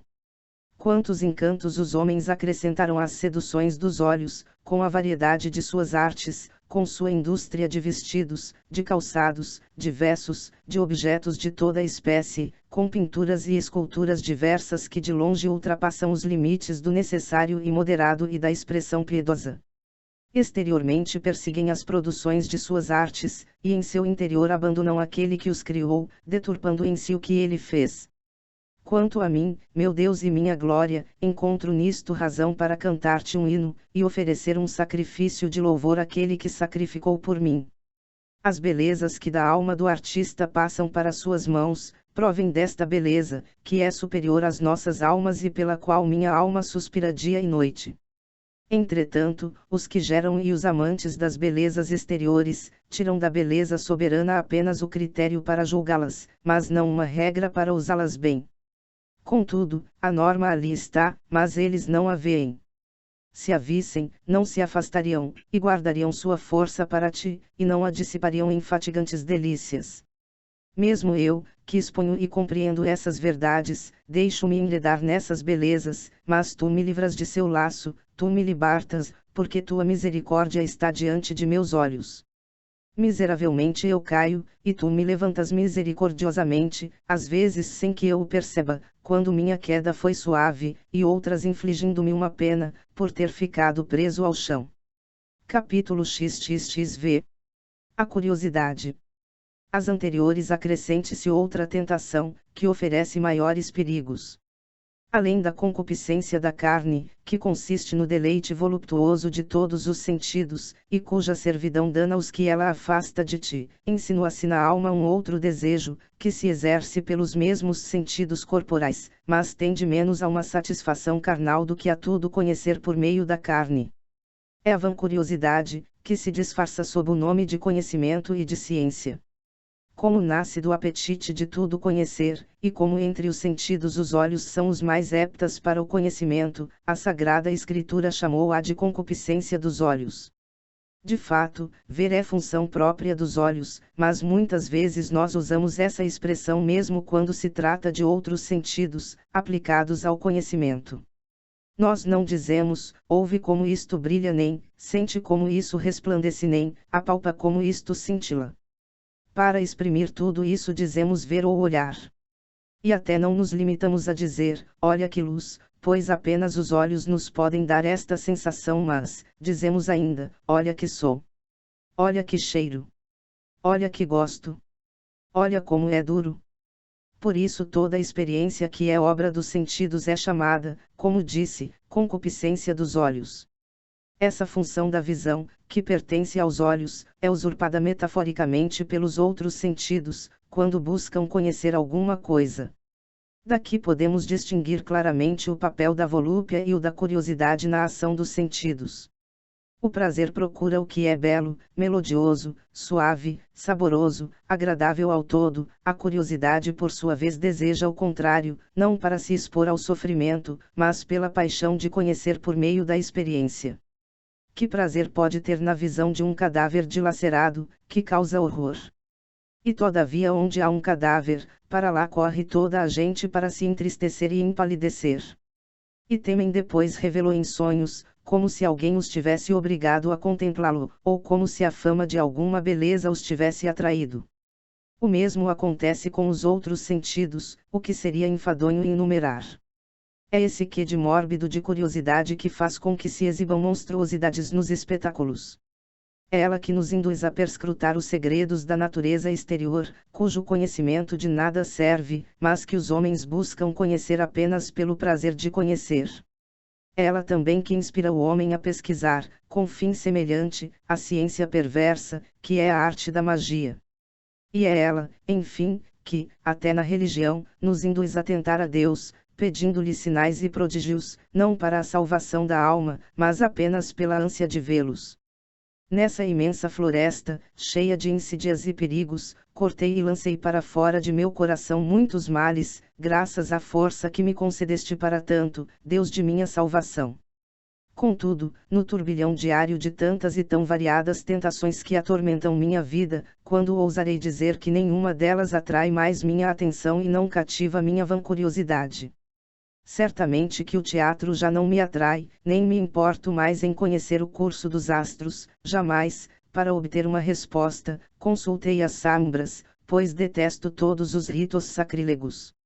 Mas quantos artifícios inventa o inimigo para me tentar a que te peça algum milagre, a ti, Senhor, meu Deus, a quem devo servir humilde e simplesmente. Eu te suplico, por nosso Rei, por nossa pátria, a pura e casta Jerusalém, que o perigo de consentir nessas coisas, que até agora esteve longe de mim, se afaste cada vez mais. Mas quando te peço a salvação de uma alma, a finalidade de meu intento é bem diferente, ouve-me pois, e concede-me a graça de seguir de bom grado tua vontade. Mas incontáveis são as pequenas e desprezíveis bagatelas que tentam cada dia nossa curiosidade. E quem poderá contar nossas quedas? Quantas vezes ouvimos contar banalidades? Toleramo-las, de início, para não magoar os fracos, e depois, aos poucos, ouvimo-las com atenção sempre crescente. Não vou mais ao circo, para ver um cão correr atrás de uma lebre, mas, passando casualmente pelo campo e vendo algo assim, eis-me interessado pela caçada, talvez até distraindo-me de algum pensamento profundo. Se não chega a me fazer mudar o caminho do meu cavalo, desvio o curso do meu coração. Se após tal demonstração de minha fraqueza tu não me alertares para que abandone esse espetáculo, elevando-me a ti por meio de alguma reflexão, ou desprezando tudo e passando adiante, ficaria ali, absorvido como um bobo. E que dizer quando, sentado em minha casa, observando uma lagartixa à caça de moscas, ou uma aranha que as enreda em sua teia? Acaso, por serem animais pequenos, a curiosidade que despertam em mim não é a mesma? É verdade que depois passo a te louvar, Criador admirável, ordenador do universo, mas não foi esse o pensamento que primeiro me moveu. Uma coisa é levantar-se depressa, e outra é não cair. Dessas quedas está repleta minha vida, e minha única esperança está em tua infinita misericórdia. Nosso coração é o receptáculo de tais misérias, e traz em si grande quantidade de vaidades, que muitas vezes até interrompem e perturbam nossas orações, e enquanto em tua presença levantamos a voz de nossa alma até teus ouvidos, tais pensamentos fúteis, vindos não sei de onde, vêm perturbar um ato tão importante. Capítulo 6. O orgulho. Terei também essa miséria como desprezível. Haverá algo que possa restituir-me a esperança, a não ser tua conhecida misericórdia, que começou a me transformar. Sabes o quanto já me transformaste, curaste-me primeiro da paixão da vingança, para perdoar-me também todos meus pecados, curar minhas fraquezas, resgatar minha vida da corrupção, conservar-me na piedade e misericórdia, e saciar dos teus bens meu desejo. Derrubaste meu orgulho pelo temor, dobrando minha cerviz a teu jugo. Agora eu trago o teu jugo, e o sinto suave, como prometeste e cumpriste. Na verdade, teu jugo já era suave, mas eu não o sabia quando receava tomá-lo sobre mim. Mas, Senhor, tu és o único que sabe mandar sem orgulho, porque és o único Senhor verdadeiro, que não tem senhor. Diga-me, terá cessado em mim. Se isso pode acontecer nesta vida, esta terceira espécie de tentação, que consiste em querer ser temido e amado pelos homens, com o único fim de obter uma alegria que não é alegria. Que vida miserável, que arrogância indigna! Aí está o principal motivo por que não te amamos e tememos piamente. Por isso resistes aos soberbos, enquanto das tua graça aos humildes. Trovejas contra as ambições do mundo, e faz abalar as montanhas até suas raízes. Ora, como é necessário, para se adequar à sociedade, fazer-se amar e temer pelos homens, o inimigo de nossa verdadeira felicidade nos alicia, e por toda parte semeia seus laços gritando: bravo! Muito bem. Para que, ávidos, recolhamos as lisonjas e nos deixemos incautamente enredar. Seu intento é que deixemos de encontrar nossa alegria na verdade, para buscá-la na mentira dos homens. Estimula em nós o prazer em nos fazer temer e amar, não pelo teu amor, mas em teu lugar. Com isso nos tornamos semelhantes a ele, não unidos na caridade, mas partilhando de suas penas. Ele quis fixar sua morada no Aquilão, vento gelado do norte, para que nós, nas trevas e no frio, servíssemos o perverso e sinuoso imitador de teu poder. Nós, Senhor, somos teu pequeno rebanho, sê nosso dono. Estende tuas asas, para nosso refúgio. Sê nossa glória, que nos amem por tua causa, e que tua palavra seja observada por nós. Quem busca o louvor dos homens, quando tu o reprovas, não será por estes defendido quando o julgares, nem poderá subtrair a tua condenação. Mas quando não se louvam pecados pelos desejos de sua alma, nem se abençoa quem pratica iniquidades, mas te louva um homem pelos danos que lhe concedeste, se ele se compraz mais no louvor do que no dom que lhe atrai os louvores, tu o reprovas, a despeito dos louvores que recebe dos homens. E quem o louva é melhor do que é louvado, porque um se agradou com o dom de Deus, e o outro alegrou-se com o dom do homem. Capítulo 6. A tentação do orgulho.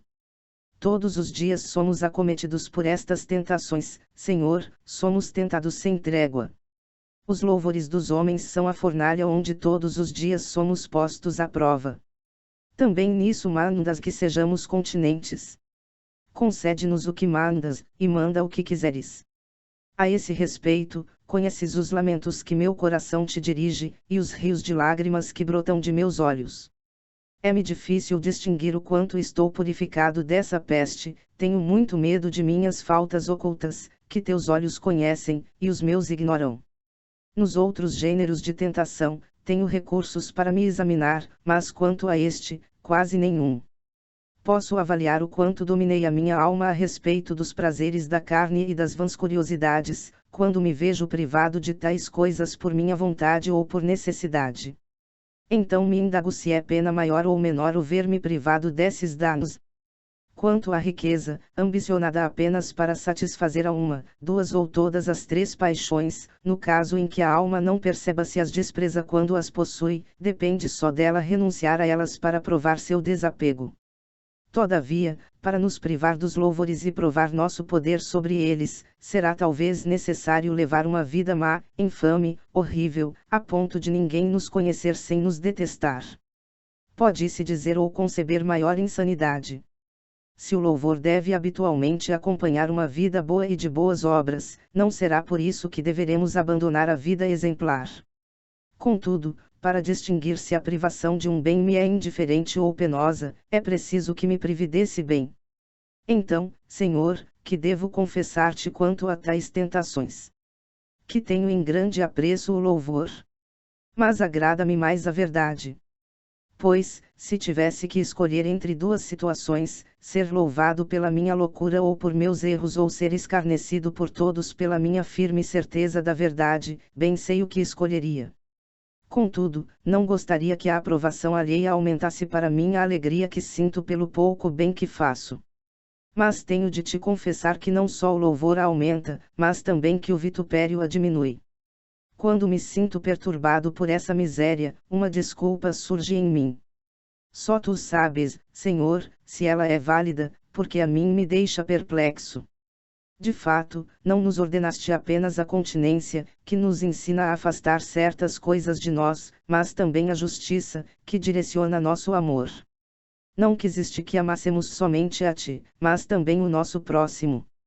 Ora, às vezes me parece que é o aproveitamento e as esperanças de que o próximo dá mostra que me encantam, quando me regozijo com um elogio inteligente, e que, pelo contrário, é sua maldade que me entristece quando ouço censurar o que ignora ou o que é bom. Às vezes também me entristeço com os elogios que me fazem, quando louvam em mim qualidades que me desagradam, ou quando dão muita importância a qualidades medíocres e secundárias. Mas, repito-o, como saber se o desagrado não provém de minha repugnância pelo louvor que destoa do meu juízo a respeito de mim mesmo, não que seu interesse me preocupe, mas pelo maior agrado que sinto quando o bem que amo em mim é amado pelos outros. De algum modo, não me considero louvado quando o elogio contradiz a opinião que tenho de mim mesmo, quer o encômio seja para o que me desagrada, quer exagerando o valor do que pouco me agrada. Serei, pois, sobre isso tudo um enigma para mim mesmo. Mas é em ti, ó verdade, que percebo que devo me alegrar com os louvores que me dirigem, não em meu interesse, mas no interesse do próximo. Não sei se é este o meu caso, pois neste assunto me conheces melhor do que eu mesmo. Suplico-te, meu Deus, que me des a conhecer a mim mesmo, para que eu possa confessar a meus irmãos, dispostos a orar por mim, as chagas que acharem em mim. Fez que me examine com mais diligência. Se for de fato o bem do próximo que me alegra quando me louvam, porque sou menos sensível ao vitupério injustamente feito a outro, do que se fosse a mim. Porque o aguilhão da injúria me faz sofrer mais do que injúria igualmente injusta feita a uma outra pessoa diante de mim. Acaso também ignoro isto? Deveria então concluir que me iludo, e que meu coração e minha língua burlam diante de ti a verdade. Afasta de mim, Senhor, esta loucura, para que minhas palavras não sejam para mim óleo de pecador para ungir minha cabeça. Capítulo 6. A vanglória. Sou pobre e necessitado, e só melhoro quando, com gemidos íntimos e com desagrado de mim mesmo, busco tua misericórdia, até que minha indigência seja reparada e sanada com a paz que o olho soberbo ignora. Todavia, as palavras de nossa boca, ou nossos atos conhecidos dos homens, encerram uma tentação muito perigosa, filha do amor dos louvores que, para nos iludir com certa excelência, recolhe e mendiga os aplausos alheios. A vanglória me tenta até quando a critico em mim, e é por isso mesmo que eu a desaprovo. Muitas vezes, por excesso de vaidade, há quem se glorie até mesmo do desprezo da vanglória, mas de fato não é mais do desprezo da vanglória que se orgulha, porque ninguém a despreza quando se gloria de a desprezar. Capítulo 6. O amor próprio. Há ainda entre nós, profundamente assentada, outra tentação do mesmo gênero, que torna vãos aqueles que se comprazem de si mesmos, ainda que não agradem aos outros, ou até lhes desagradem, ou sequer procuram lhes agradar.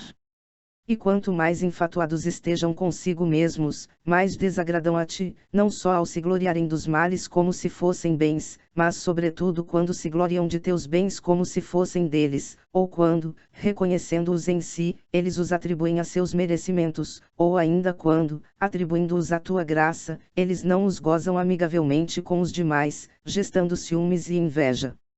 Em todos estes perigos e provas, tu vês o temor de meu coração, e sinto que são mais as feridas que curas em mim do que as que inflijo a mim mesmo. Capítulo XL. A procura de Deus.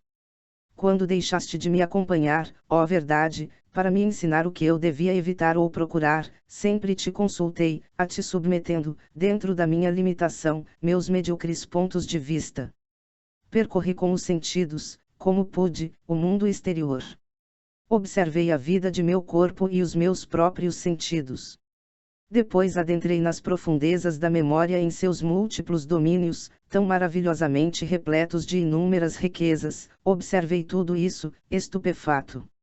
Sem teu auxílio nada poderia distinguir, mas reconheci que nada disto eras tu.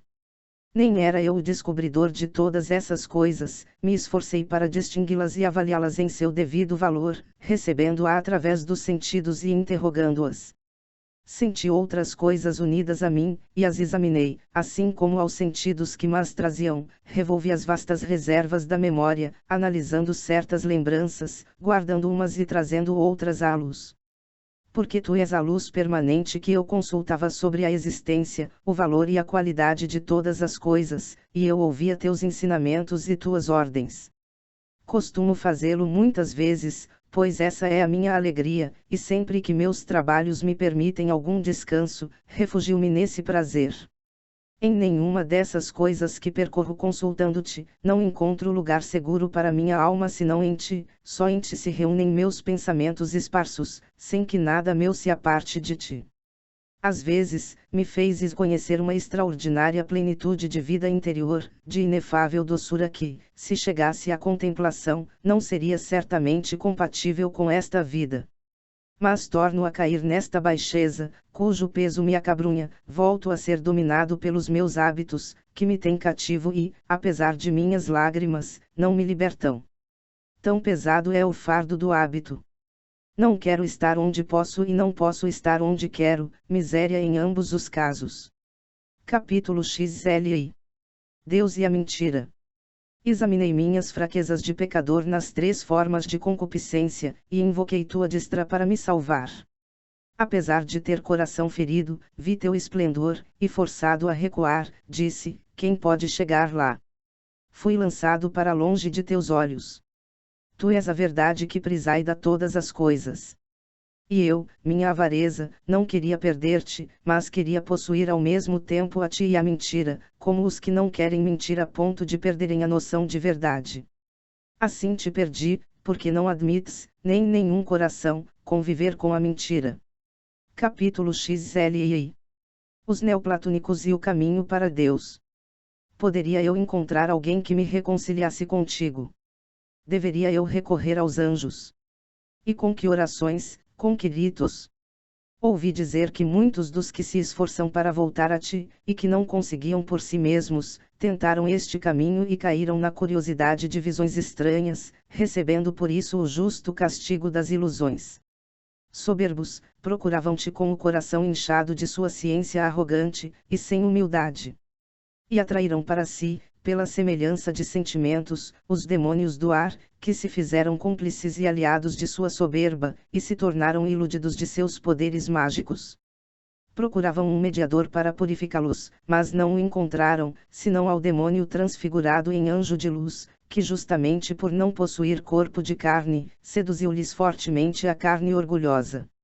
Eram eles mortais e pecadores, e tu, Senhor, com quem eles procuravam com soberba reconciliar-se, és imortal e sem pecado.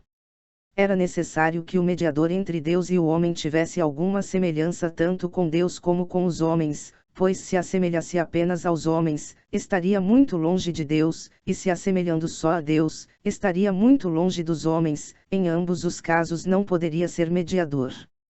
E aquele falso mediador que é o demônio, a quem teus oucartos juízos permitem que iluda a soberba, tem de comum com os homens apenas uma coisa, isto é, o pecado. Finge contudo, ter algum traço em comum com Deus, e como não está revestido de carne mortal, pretende ser imortal. Mas, como a morte é o salário do pecado, ele tem isso em comum com os homens, como eles, ele é condenado à morte. Capítulos Li. Cristo, o único mediador. O verdadeiro mediador que tua insondável misericórdia enviou e revelou aos homens, para que aprendessem a humildade pelo seu exemplo, é esse mediador entre Deus e os homens, o homem Jesus Cristo.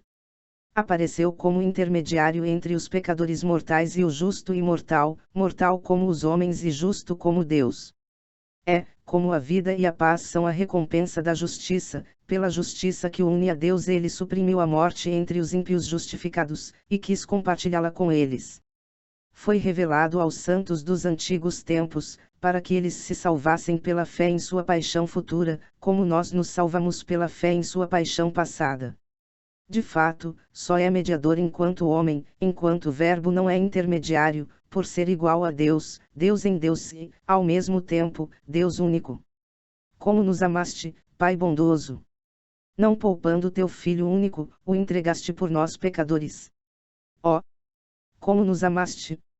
Foi por amor a nós que teu Filho, que não considerava rapina o ser igual a ti, submeteu-se até a morte de cruz. Ele era o único livre entre os mortos, tendo o poder de dar sua vida e de novamente retomá-la.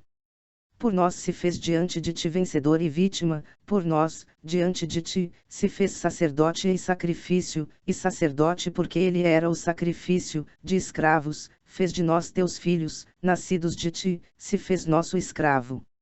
Com razão ponho nele a firme esperança que curarás todas as minhas enfermidades por intermédio dele, que está sentado à tua direita e intercede por nós junto de ti. De outro modo desesperaria, pois são muitos e grandes meus males, porém mais poderoso é o poder do teu remédio. Poderíamos pensar que teu verbo estava muito longe para se unir ao homem, e desesperar de nós, se ele não se tivesse feito carne, habitando entre nós. Atemorizado por meus pecados e pelo peso de minhas misérias, meditei o projeto de fugir para o ermo, mas tu te opuseste e me fortaleceste dizendo, Cristo morreu por todos, para que os viventes já não vivam para si, mas por aquele que morreu por eles. Eis, Senhor, que lanço em ti os cuidados da minha vida, e contemplarei as maravilhas da tua lei. Conheces minha ignorância e minha fraqueza, ensina-me, cura-me. Teu Filho único, em que estão escondidos todos os tesouros da sabedoria e da ciência, me remiu com sangue. Não me caluniemos soberbos, porque eu conheço bem o preço de minha redenção. Como o corpo e bebo o sangue da vítima redentora, distribuo-a aos outros, pobre, desejo saciar-me dela em companhia daqueles que a comem e são saciados. E louvarão ao Senhor os que o buscam. O presente audiobook que foi produzido artificialmente por meio da conversão de texto em voz. O áudio poderá trazer distorções fônicas por se tratar de uma leitura mecânica. A obra Confissões, de Santo Agostinho é livre de direitos autorais. Qualquer possível infração de texto entre em contato prontamente. Participe do clube de leitura. Para mais informações acesse o site www.domleon.com.br. Se possível, se inscreva no canal e compartilhe.